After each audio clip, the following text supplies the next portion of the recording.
السلام علیکم ورحمۃ اللہ وبرکاتہ۔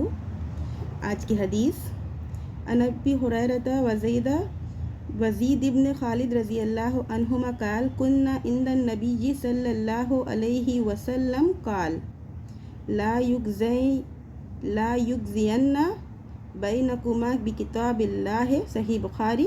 کتاب الاعتصام بالکتاب والسنہ بالاقتداء بسنن رسول اللہ صلی اللہ علیہ وسلم۔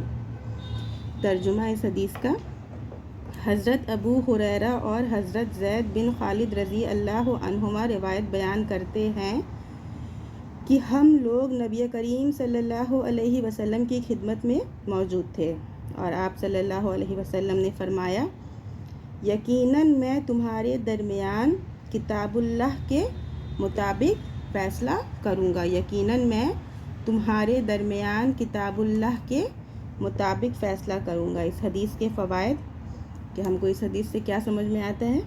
دینی مجالس میں شرکت کرنا چاہیے، علماء کی صحبت میں رہنا چاہیے، قاضی اور مفتی کو شریعت کی روشنی میں فیصلہ کرنا چاہیے، سنت کی پیروی کرنا چاہیے، علم قضا کی اہمیت کا علم ہوا، کتاب اللہ یعنی قرآن اور حدیث پڑھنا چاہیے اور اس میں بتائے گئے قانون پر عمل کرنا چاہیے۔ ایسی حدیثوں کو سننے کے لیے please do like, share and subscribe my channel. Thank you for watching this. وعلیکم السلام ورحمۃ اللہ وبرکاتہ۔